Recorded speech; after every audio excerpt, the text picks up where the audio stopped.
Good morning dear students.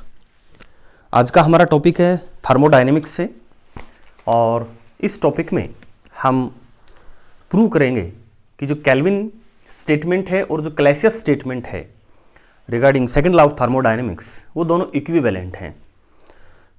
वैसे शब्दों के हिसाब से देखें तो दोनों स्टेटमेंट हमें डिसजॉइंट लगती है, इंडिपेंडेंट लगती हैं, बट डियर स्टूडेंट वो दोनों एक ही स्टेटमेंट है। और इसमें हम एग्जाम्पल लेंगे बच्चों एक रिवर्सिबल हीट इंजन का।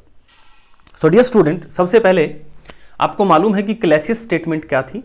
क्लैसियस स्टेटमेंट थी कि कोई भी ऐसा प्रोसेस पॉसिबल नहीं है जिसका केवल इफेक्ट यानी जिसका only effect transfer of heat हो एक कोल्डर बॉडी से हॉटर बॉडी के लिए।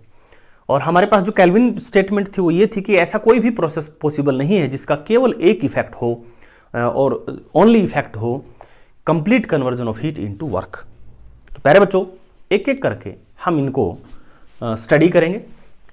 सबसे पहले हम प्रूव करेंगे कि अगर कोई सिस्टम क्लैसियस स्टेटमेंट को वोलेट करता है तो वो केल्विन स्टेटमेंट को भी वोलेट करेगा।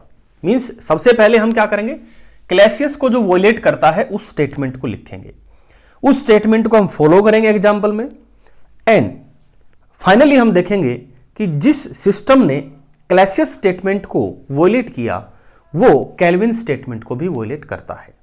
तो पहले बच्चों क्लैसियस का जो वोलेशन है वो स्टेटमेंट क्या है, देखिए this is the true statement and this is the false statement, that's why I have written it in red colour.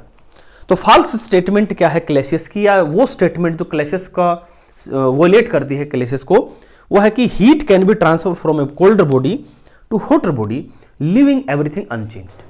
यानी एक कोल्ड बॉडी से हॉट बॉडी में हीट जा सकती है बिना किसी सराउंडिंग्स में, बिना किसी सिस्टम के किसी पार्ट में या सिस्टम में चेंज किए हुए, यानी it can be the only effect. तो पहले बच्चों अब इसमें हम एग्जाम्पल लेके इसको देखते हैं। देखिए पहले बच्चों हम सबसे पहले लेते हैं एक हॉट रिजर्वोयर है, एक कोल्ड रिजर्वोयर है, और ये हमारा वर्किंग सबस्टेंस है। पहले बच्चों हमारा वर्किंग सबस्टेंस हॉट रिजर्वोयर से हीट लेता है Q1, उसके कुछ पार्ट को ये पहले बच्चों वर्क में कन्वर्ट करता है, और जो इसका रिमेनिंग पार्ट है जो बच गया वो Q2 रिजेक्ट करता है सिंक को।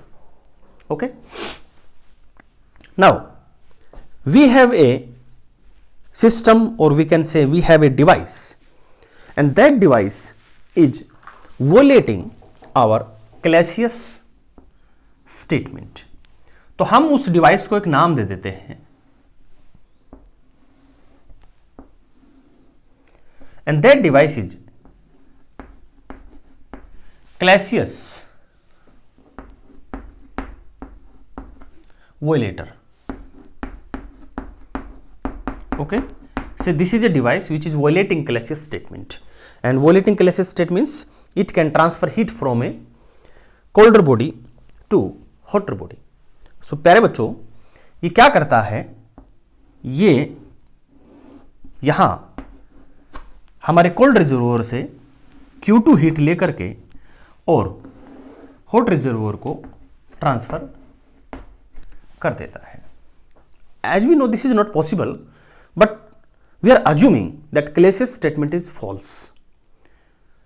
तो पहले बच्चों Clausius statement false है तो हम यहां से हीट लेकर के इसको ट्रांसफर कर सकते हैं। अब पहले बच्चों ये जो पूरा प्रोसेस हुआ है, इस पूरे प्रोसेस का अब नेट रिजल्ट आप देखिएगा क्या है। नेट रिजल्ट कैसे देखेंगे, हम जितने भी यहां चेंजेस हुए हैं उन सबको ऐड करेंगे। तो देखिए बच्चों सबसे पहले अगर हम बात करें यहां से चलते हैं हम कोल्ड रिजर्वोयर। कोल्ड रिजर्वोयर से अगर आप पूछेंगे कि what are the changes, cold reservoir कहेगा कि मेरे में कोई चेंज नहीं आया, मैंने Q2 हीट लिया और Q2 इसको ट्रांसफर कर दिया। तो कोल्ड रिजर्वोयर कहेगा मैं जैसा था वैसा ही हूं, यानी there is no any change. इसके हिसाब से क्लैसियस स्टेटमेंट, क्लैसियस वोलेटर से पूछते हैं भाई आप में क्या चेंज आया, वो कहता मेरे में कोई चेंज नहीं आया, बिकॉज ये भी ये कहता कि मैंने Q2 हीट लिया है और Q2 हीट वापस दे दिया। फिर अगर हम बात करें हॉट रिजर्वोयर की और इससे पूछे भाई आप में क्या चेंज आया है आपका इस पूरे साइकिल में, क्या इसमें आपका रोल है? तो वो ये कहता है कि मैं Q1 हीट जो है वो मैं दे रहा हूं और Q2 हीट में ले रहा हूं। तो प्यारे बच्चों, इसमें चेंज है। तो हॉट रिजर्वोयर के हिसाब से Q1 हीट जो है दी गई है और Q2 हीट जो है वो ली गई है। तो मैं ये कह सकता हूं this is the heat delivered by hot reservoir. ठीक है प्यारे। नाउ अब हम आते हैं वर्किंग सब्सटेंस पे। वर्किंग सब्सटेंस से पूछते हैं भाई आपके ऊपर क्या प्रभाव पड़ा इस साइकिल में। तो वर्किंग सब्सटेंस कहता है कि मेरे ऊपर कोई प्रभाव नहीं पड़ा, क्योंकि इन्होंने क्या किया, Q1 हीट लिया, उस Q1 हीट्स का एक हिस्सा इसने वर्क में बदला और एक हिस्सा इसने इसको ट्रांसफर किया। यानी इसने अपना पूरा हिसाब दे दिया कि मैंने जितना भी हीट लिया था, मैंने 100 जूल लिया था, 60 जूल को वर्क में बदला, 40 जूल मैंने दे दिया। यानी वर्किंग सब्सटेंस भी क्या कहता है, मैं जैसा था वैसा ही हूं, there is no any net effect. तो इस पे भी कोई इफेक्ट नहीं है, इस पे भी कोई इफेक्ट नहीं, इस पे भी कोई इफेक्ट, इस पे है, इस पे नहीं है। इसके साथ साथ एक और इफेक्ट है और वो है बच्चों सराउंडिंग्स पे। सराउंडिंग्स कहता है भाई मुझे W वर्क मिला है, यानी work is done on surrounding and that work is W। अब प्यारे बच्चों, W is the work done on surroundings. तो प्यारे बच्चों, अब इस पूरे प्रोसेस में एक तो सराउंडिंग जो है वो अफेक्ट हुआ है, एक हमारा जो हॉट रिजर्वोयर है वो अफेक्ट हुआ है। हॉट रिजर्वोयर क्या कहता है कि I have lost some heat. How much heat? वो कहता है कि I have lost Q1 minus Q2 heat. और हमारे पास सराउंडिंग्स कहता है कि I received work W and how much work the surrounding has received, you know very well from conservation of energy this W is Q1 minus Q2। तो प्यारे बच्चों, surrounding कहता है कि मेरे ऊपर इतना वर्क हुआ है Q1 माइनस Q2, ये कहता है कि मेरी हीट लॉस्ट होगी कितनी, Q1 माइनस Q2।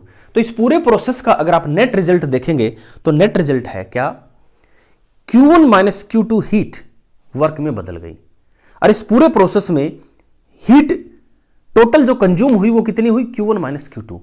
तो प्यारे बच्चों, आप ये कह सकते हैं there is a complete conversion of heat into work and no other changes is observed.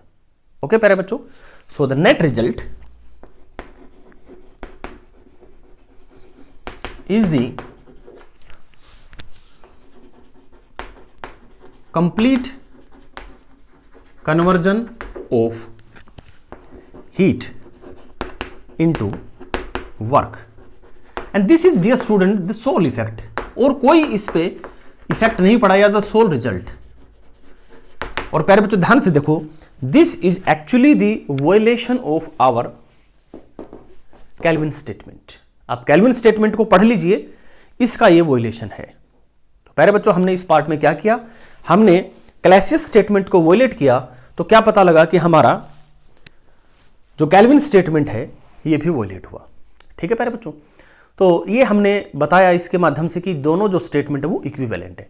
अब हम इसका उल्टा करेंगे।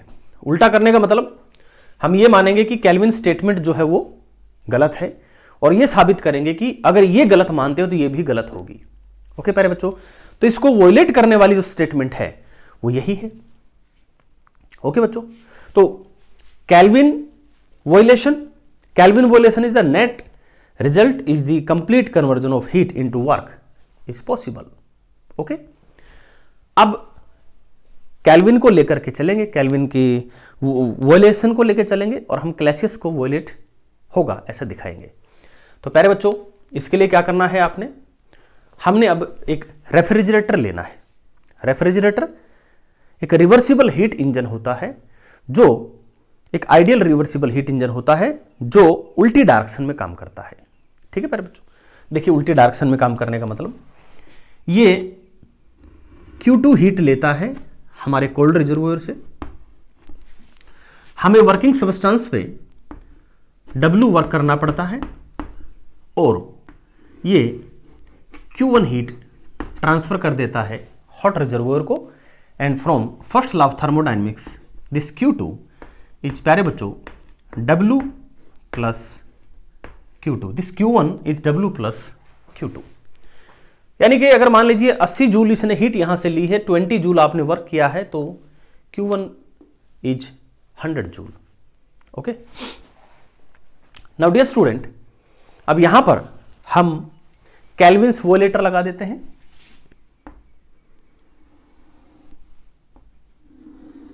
बॉक्स छोटा है तो मैं इसको शॉर्ट में लिख देता हूं प्यारे बच्चों, आप कॉपी में इसको पूरा लिखेंगे, छोटा नहीं लिखेंगे। केल्विन वोलेटर, ठीक है। This is a device which is violating Kelvin statement. So dear student, ये कर क्या रहा है ये डिवाइस हमारा, ये हॉट रिजर्वोयर से कुछ हीट लेता है, से इट्स Q प्राइम हीट लेता है, एंड दिस Q प्राइम, अब ये लेता कितनी हीट है, जितना आपको यहां पे वर्क चाहिए इस रेफ्रिजरेटर को चलाने के लिए। आपने घर में भी देखा होगा, जो हम रेफ्रिजरेटर यूज करते हैं वो भी यही है, बस वो आइडियल नहीं है कि उसमें जो चीज़ ठंडी है फ्रिज के अंदर, फ्रिज उसको और ठंडी करता है। और जो उसका हॉट रिजर्वर होता है फ्रिज का, आपने देखा फ्रिज के पीछे एक कॉपर की जाली सी बनी होती है, उसके बैक में आप देखेंगे जहाँ से वो गर्म होता है, वो उसका हॉट रिजर्वर होता है। तो फ्रिज में भी यही होता है कि ठंडी चीज़ और ज़्यादा ठंडी होती है और उसका जो बैक साइड है वो गर्म होता है। And dear student, in this process work has to be done, and this work has to be done by an electric motor। Fridge के अंदर एक इलेक्ट्रिक मोटर होती है प्यारे बच्चों, यानी इलेक्ट्रिसिटी जो आप उसको प्रोवाइड करते हैं वो ये वर्क का काम करती है, ठीक है प्यारे बच्चों। तो मान लीजिए इस रेफ्रिजरेटर में जो W वर्क की आपको जरूरत पड़ रही है, उतना ही हीट हम यहां से ले रहे हैं, क्योंकि केल्विन वोलेटर है वो क्या करता है, Kelvin violator complete conversion of heat into work कर सकता है, and this is the only effect. तो यहां पे ये Q डैश हीट लेता है और उसको उसी हीट से वर्क, और उस वर्क से ये फ्रिज चल रहा है। नाउ ये हमारा एक साइकिल हुआ। अब हम इस साइकिल में फिर से वही चीज देखेंगे बच्चों। सबसे पहले हम यहां से ले लेते हैं केल्विन वोलेटर की। अगर आप बात करें तो केल्विन वोलेटर एक साइकिल के बाद ये कहता है कि मैं जैसा था वैसा ही हूं, कोई इफेक्ट नहीं हुआ, इसने जितना हीट ली थी उसको वर्क में कन्वर्ट करके भेज दिया। मान लो इसने 20 जूल हीट ली है तो 20 जूल वर्क इसने उसको दे दिया, तो ये जैसा था वैसा ही है। अगर कोल्ड रिजर्वोयर की बात करें तो कोल्ड रिजर्वोयर क्या कहता है कि I have lost A heat Q2। Okay, यहां लिख देते हैं लॉस्ट हीट Q2। ये हमारा कोल्ड रिजर्वोयर कहता है कि I have lost heat Q2। Working substance कहता है कि मैं जैसा था वैसा ही हूं, मेरे ऊपर W वर्क हुआ था, Q2 हीट मैंने ली थी और मैंने सारा का सारा हॉट रिजर्वोयर को दे दिया, यानी कि इसके पास कोई नेट इफेक्ट इस पर नहीं पड़ा। हॉट रिजर्वोयर की बात करो, हॉट रिजर्वोयर कहता है कि भाई देखो मैंने जो हीट लिया है, यानी हीट गेन कह सकता हूं मैं इसको, वो कहता है कि मैंने हीट लिया है Q1, लेकिन मैंने Q प्राइम हीट दिया भी है। तो आप ये कह सकते हैं कि नेट इफेक्ट क्या है कि इसने कुछ हीट लिया है। अगर हम सराउंडिंग से पूछे, सराउंडिंग कहेगा भाई मेरा इसमें कोई रोल नहीं है, ना इसमें मेरे ऊपर वर्क हुआ है ना मैंने वर्क किया है, तो सराउंडिंग भी जैसा था वैसा ही है। अब प्यारे बच्चों यहां देखिए, heat gain is Q1 minus Q dash. प्यारे बच्चों this Q1 is W plus Q2 minus Q prime. मैंने कुछ नहीं किया, Q1 की वैल्यू यहां पर रखी है, and dear student this W is actually equals Q prime. W कहां से आ रहा है, Q प्राइम से आ रहा है। सो W minus Q prime is 0, तो ये दोनों कैंसिल हुआ, तो आपके पास क्या आया Q2। तो इस पूरे साइकिल का, पूरे प्रोसेस का जो सोल इफेक्ट है, जो ओनली रिजल्ट है, वो ये है कि the cold reservoir lost heat Q2। This is for पहले बच्चों cold reservoir, and hot reservoir कहता है कि I have gain a heat of Q2। तो what is the only sole effect, a transfer of heat from cold reservoir to hot reservoir, यानी ठंडे से heat गर्म में जा रही है without any other effects. So this is the violation of Clausius statement. ठीक है प्यारे बच्चों, तो हमने केल्विन स्टेटमेंट को वॉयलेट किया तो क्लैसियस स्टेटमेंट भी वॉयलेट हुआ, और जब हमने क्लैसियस स्टेटमेंट को वॉयलेट किया तो हमारा केल्विन स्टेटमेंट भी वॉयलेट हुआ। So we can say these two statements for second law of thermodynamics are completely equivalent. शब्दों में ये ऐसे लग सकता है प्यारे बच्चों, ठीक है, और बल्कि प्यारे बच्चों सेकेंड लॉ ऑफ थर्मोडायनेमिक्स की जो स्टेटमेंट है वो बहुत सारी हो सकती है, बहुत सारी हो सकती है, बट बेसिकली जो सेकेंड लॉ ऑफ थर्मोडायनेमिक्स है that was given by sir Sadi Carnot. ठीक है प्यारे बच्चों, thanks for watching the video.